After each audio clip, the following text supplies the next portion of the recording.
Hey y'all, Gabriel or Archgian here. Today I'm going to talk to you about my recent topping that I did with this deck, which was Jewelry Bonney. I actually went to my Treasure Cup here on August 4th, and I got top 8 with it, playing this Bonney deck.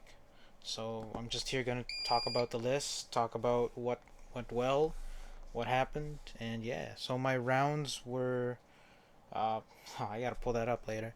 But while I'm pulling it up, I'll talk about the deck list actually. Um, Here I run six searchers, so I do run the four Bonney here. I got one Altart Bonney. I got four Bonney here, and I got two more pizzas. There's six searchers there, and that's what I ran during the Treasure Cup. I participated in all three, and it was very very very tiring. I would not recommend it to anyone. Just to do all three. But here I got the listing now. I won against my first round, which was red black Sabo. Second round Bonney, I won. Third round Bonney, I won. Fourth round was against a Lucci, which was a pretty bad matchup. They got pretty lucky on their top end there, but maybe there were some things I could have done differently. But I lost that match. It's a bad matchup as well. Round five was a black yellow Luffy. It's a good matchup for Bonney. Round six was Lucci. I did a little better there. I drew my Hawkins and I used it pretty well. Round seven was another Bonney. Round eight was a Lucci, and round nine and 10 were both an L's. And I'll talk more about how the matches go as I talk about this deck list here.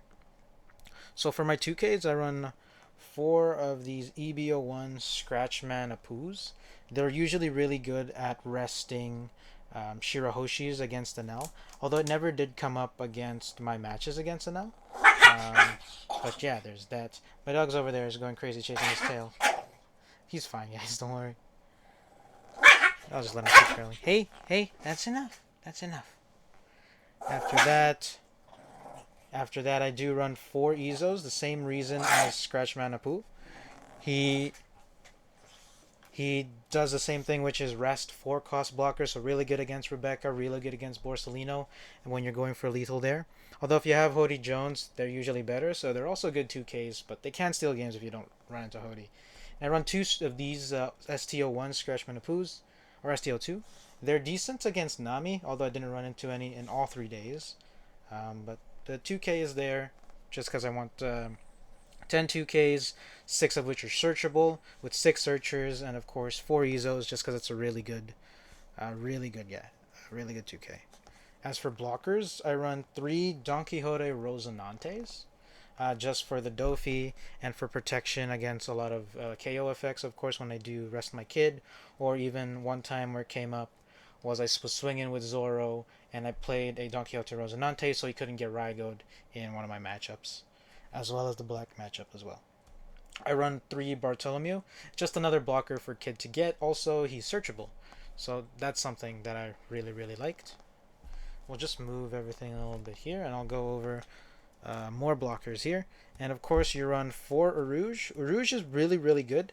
It's your second best blocker other than Hawkins, and it really depends on the matchup who's better.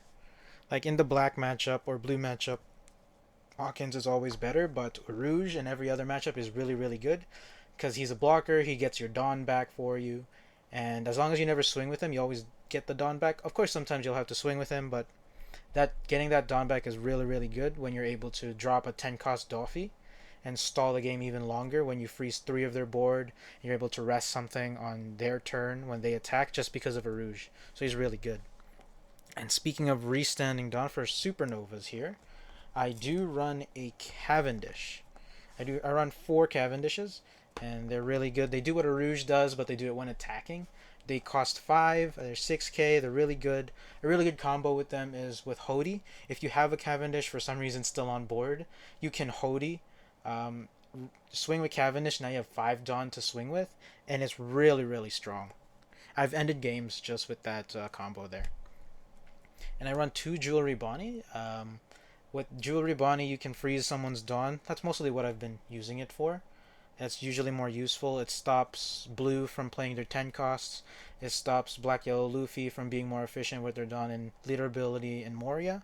And it's really good against in the mirror as well, because it can freeze their your opponent's Dawn, which stops them from dropping their 10 cost Doffy, or if they want to drop Zoro, then they can't leader ability, or if they want to drop Kid, they can't leader ability. So it's really really good in the mirror, and I found 2 is a really good amount, and I don't think I would add any more other than 2.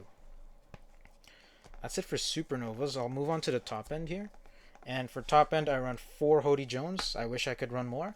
He's one of the best cards you can have in the deck, just because he adds cards to your life when you're getting starved. So against Anel, you're gonna get starved. He's an 8k body, so you can contest a lot against other 8k bodies like Gecko Moria, Anel, other Hodys.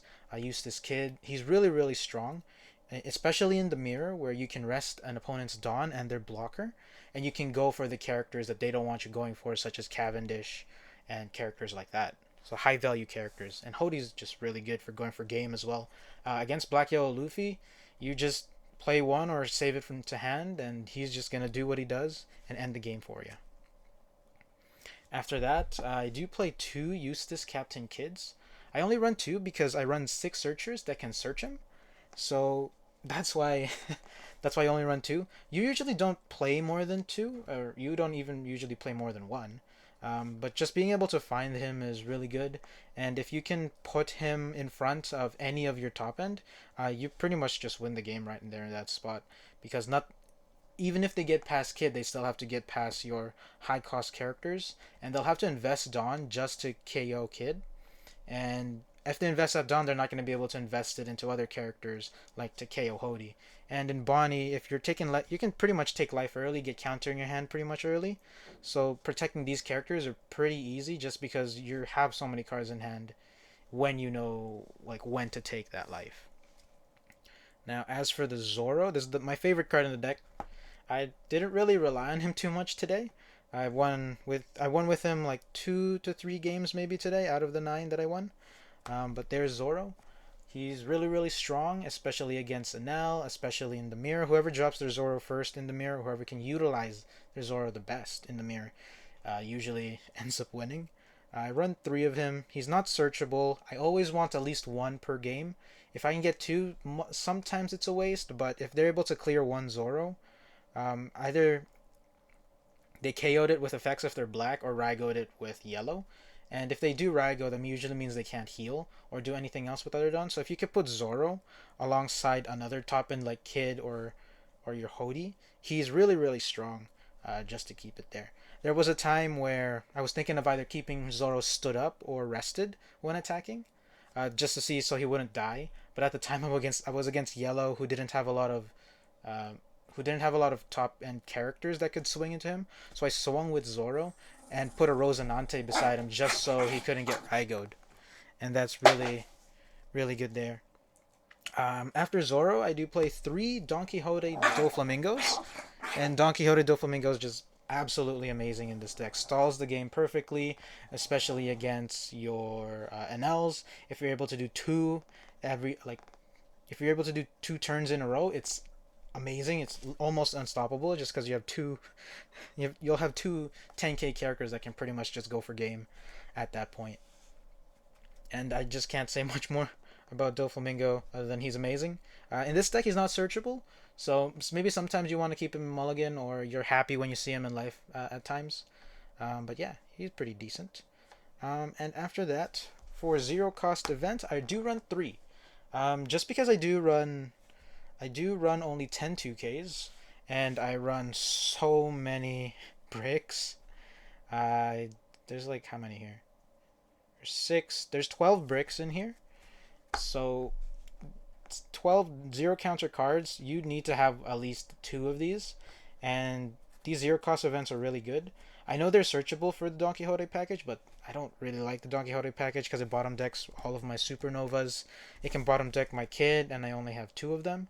So having these are really good. When they trigger, they can actually rest a 4 cost or lower. So an opportunity that you can do would be to rest someone's like 3 cost Brook, just so they aren't able to properly complete the KO of what they want to do. And yeah, that's pretty much the deck list there. I'm just gonna I'm gonna end the video here. My dogs are going crazy. I'm gonna go take them on a walk, give them some treats, and I'll see you guys next time.